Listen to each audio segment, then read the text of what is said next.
Hey guys, it's Selwen here. Today let's talk about the Retribution Paladin. Retribution is a relatively simple spec to learn, where its gameplay is very much based around builders and spenders on your resource called Holy Power, allowing for pretty decent sustained DPS throughout the fight. Along with your DPS abilities, you also possess a pretty hefty amount of utility in the form of buffs and other blessings. Your defensives or survivability is yet another area that you are pretty good at, so even though your actual DPS rotation can be quite simplistic, you can do a lot more than just damage. Just our mobility isn't all that great, as many of you might know, but before we get to the nitty-gritty, let's talk about those talents. So on the tier 1, we get Righteous Verdict. This is gonna be your go-to talent for single target. Each time you use a Templar's Verdict, which is your main spender, you gain a buff to increase the next Templar's Verdict damage by 15% within 6 seconds. Now this is mostly useless for AoE situations where you're gonna use Divine Storm instead, like dungeons. This is where Zeal can come in. It's not AoE damage per se, but is entirely passive. Judgment now grants a buff, making your next 3 auto attacks to deal more damage and attack faster. Nothing special, but can be beneficial on those scenarios. That said, if you want to focus your damage more on single targets in between AoE or such as Tyrannical Week, Righteous Verdict might be better anyway. Execution Sentence is in turn a new ability, also costing Holy Power and creating this sort of window where you will do more damage. Isn't too bad, but what it offers plus what it costs, which is 3 Holy Power, makes it really tough to take, so I don't recommend it over the others, even though it's pretty good for burst. On the second tier, all can be useful. Hammer of Wrath or Blade of Wrath have very similar DPS increases, so I dare say choose what you prefer or test out sim to figure out what's the best for your character. Blade of Wrath is the most simple, higher chance on your Blade of Justice procs and deals the most damage. Hammer of Wrath in turn provides this executability only usable at 20% of HP, very iconic of the Retribution spec, granting 1 Holy Power. Plus, while Avenging Wrath is up, you can use it no matter the HP on the target, so really good, providing more damage to both city windows and execute, but contrary to the previous choice, will spice up your gameplay more. As for Fires of Justice, isn't too bad also, reducing Crusader Strike CD, plus has a small chance for it to trigger a buff, making your next Holy Power spender cost 1 Holy Power less. So choose what you prefer really. That said, for dungeons or ads fights, Hammer of Wrath will be really good since you can use it fairly more often to execute them down, in the process fishing for more Holy Power. On the tier 3 is optional, so once again choose what you need the most. Is it a CC, more frequent stuns, or this big AoE blind that you can also use to interrupt? And on the following tier, mostly AoE choices or ones that improve Holy Power generation. Wake of Ashes here tends to be the go-to for everything, so your old artifact ability deals a lot of damage, so great for those ad fights, dungeons, plus gives you 5 Holy Power to use as you so wish. Consecration in turn is a more sustained option. Instead of a 45-second cooldown, is on a 20-second one, dealing damage over time to anyone inside its radius, but only generating 1 Holy Power. As for Divine Judgment, works a little bit weird. Your spenders now stack up a buff per enemy hit to increase the judgment damage. This has a very niche use on fights where you can AoE but still have a high priority target. That said, you're gonna lose a lot of Holy Power because you're losing a lot by not taking Wake of Ashes or even Consecration. On tier 5 is once again mostly optional. Unbreakable Spirit is a good go-to choice. However, if you need more mobility, Cavalier is a safe pick. As for Eye for an Eye, can be good as well to reduce damage taken, so again choose what you prefer. Next tier is more about survivability and self-healing. Selfless Healer is a nice passive option to gradually get you an instant cast Flash of Light that you can use on yourself. As for Word of Glory, is basically the same, is more powerful, however costs Holy Power. As for Justicar's Vengeance, is gonna replace Templar's Verdict uses when you do need healing. For PvE I don't recommend it, but for open world, I guess that's PvE, but open world or PvP can work nicely. And on the last tier we get Inquisition and Divine Purpose. Most popular and what tends to be the go-to is Inquisition. It's just something to keep up, costing holy power, granting extra damage and haste. Works for everything.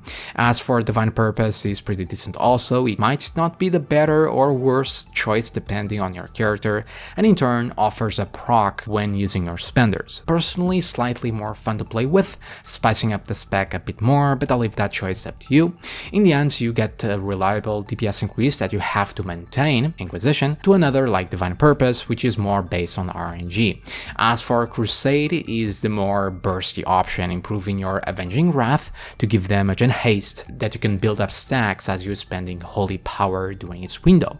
Currently not that great, but usable if in need of extra burst, particularly powerful when used in conjunction with Hammer of Wrath.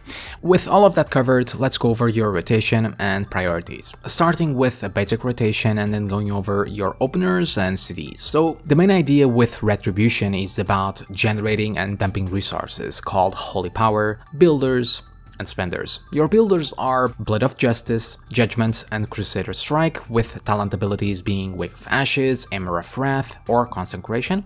As for spenders, you get a Templar's Verdict for a single target, Divine Storm for AoE, and Inquisition if you talented it. So Blade of Justice is a builder that you want to have on cooldown pretty much whenever available. It deals decent damage and gives to holy power more than any other ability, besides Wake of Ashes, but that's a cooldown. There's a proc called Art of War, which can reset its CD, but its uses remain the same. Only time you want to avoid using it is when in risk of overcapping holy power, so at 4 or above, but I'll talk more about overcapping in a minute. After that, we have Judgment. It also gives 1 holy power, but also increases the damage of your next spender by 25%. For the most part, you also want to keep it on cooldown just like the Blade of Justice, as you always consume the buff before being able to use a second Judgment. But still take in mind, such buff exists, don't be using it on a mob that is about to die, or the buff will go to waste. Once again, the overcapping idea remains the same here, never to be used whenever at 5 holy power. So technically we can use the Templar's Verdict already, which is our goal, to spend that holy power and really get some damage going, and for the most part you can smash whatever is available, use your spenders whenever available, and you're gonna be fine, and that's my job done. However, there's more to take in mind. This is a simple spec to play, but there are more management to do, and that you can do and you should do to maximize your abilities and in turn your damage. Now, the idea with our spenders is that yes, we want to use them as often as possible since it's our highest damaging ability, but we also want to maximize our builders, meaning having them on cooldown as much as possible before going for the spenders, but taking in mind that holy power that they generate to not overcap. So in this situation where I could technically go for a Templar's Verdict, I still have Crusader Strike sitting at 2 charges, and that's a big no-no, or I could even get, say, a Blade of Justice proc. So I'm gonna use one to get that city rolling. Getting to 5 holy power before using your spenders is also this background goal that you should have, because 1, you are maximizing your builders properly, and you're gonna reach your next Templar's Verdict faster, meaning fitting Templar's Verdict in that 6-second window of Righteous Verdict much easier. Now that said, since Crusader Strike has 2 charges, as long as the city is rolling, you don't necessarily need to completely empty them and you can move on to your spenders. Obviously, this is something that you're gonna need to adapt to each fight, and if there are target switching, small breaks in your rotation, your cooldowns will get jumbled up. The Blade of Justice proc might come in as well, but just take in mind to try and always have your builders on CD before going for your spenders. Getting the idea?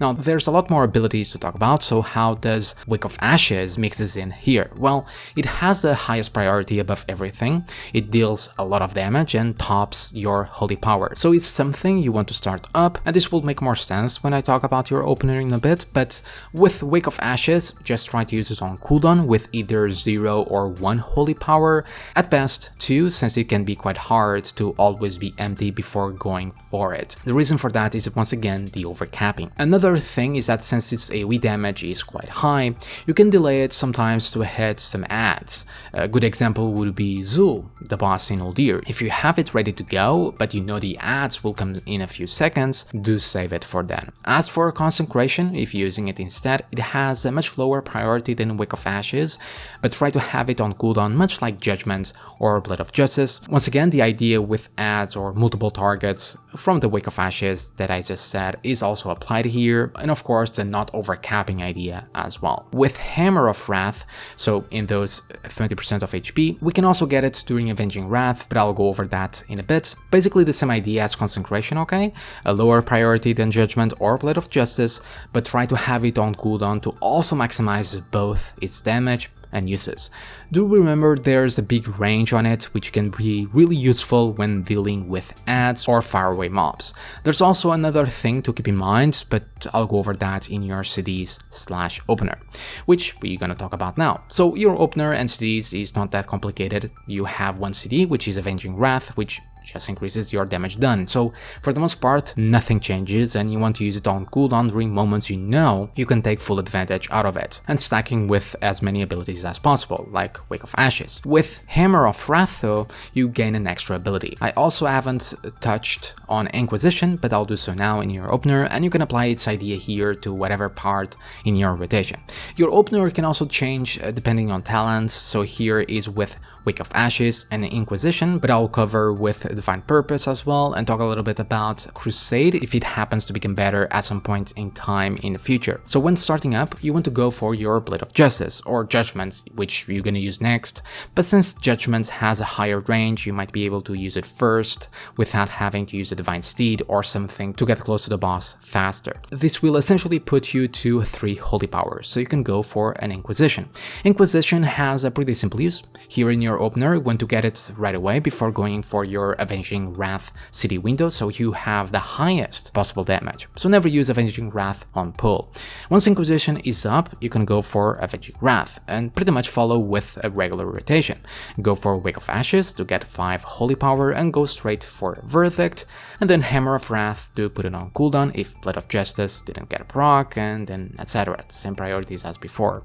Now, couple of things. Hammer of Wrath when Avenging Wrath is active is pretty much the same as the Executes phase priority. However, since you're gonna get more holy power than normal and deal more damage than normal because of Avenging Wrath, you can be a bit more lenient with Crusader's Strike uses, so it's acceptable to have it on 2 charges at times to maximize your other abilities like Hammer of Wrath, Blood of Justice, and Templar's Verdict, just to fit in more damage inside of that CD window. Alright? As for Inquisition mid-fight, just try to keep it up, okay? You don't necessarily need to refresh it with 3 holy power all the time. 2 is fine.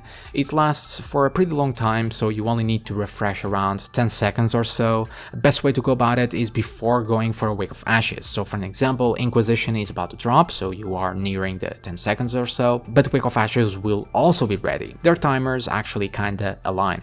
You refresh Inquisition, you're gonna lose some damage due to not using Templar's Verdict, but you can immediately kick off with a Wake of Ashes and then a Verdict straight away and then another Verdict shortly after, and you're gonna be pretty good. But yeah, pretty much keep that up. If you're not with Wake of Ashes, just skip it step, alright? In your opener now you need to go for 5 holy power, so it would be Blood of Justice, Judgment, Consecration, Crusader Strike, and only then Inquisition and Avenging Wrath. So not as good as Wake of Ashes. Wake of Ashes really pushes you to go for damage much faster.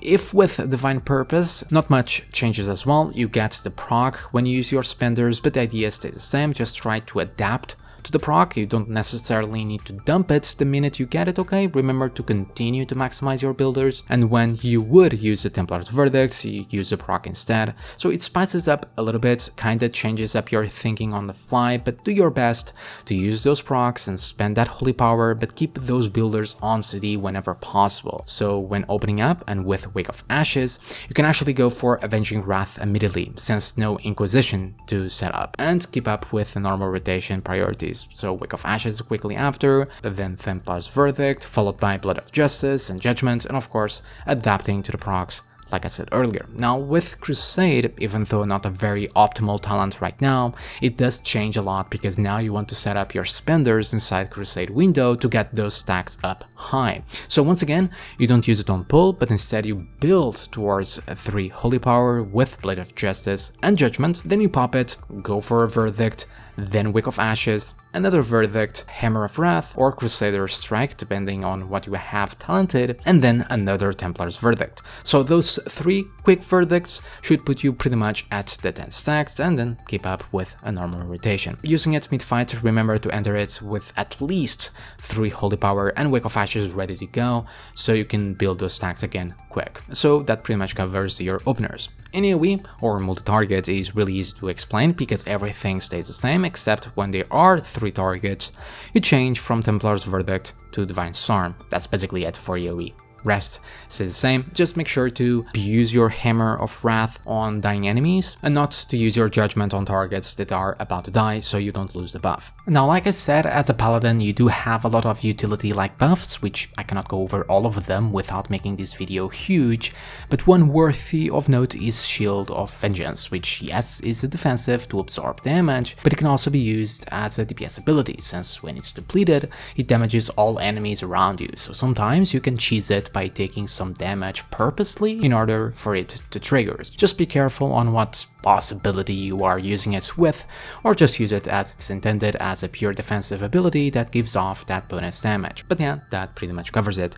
As for stats and traits to then wrap up. So like most specs, your primary stat strength will be best, but following that haste will be for the most part your most important secondary stat, improving global cooldown so you can fit more abilities, and even your abilities on cooldowns get reduced by haste, so highly beneficial. Following that is crit for just more damage, and mastery and versatility are pretty close together, not that amazing. As for traits, there is none that meaningfully changes up your gameplay, but you can see on the screen or the website I provided below in the description to check out what is your best traits, as they will change and new ones will be added in the future. And yeah, that covers it all. As always guys, thank you for watching, hope it helps. Remember to like and subscribe to get more videos like this, and check out my Patreon if you wish to support the channel. Have a fantastic day everyone, and I'll see you all next time. See ya.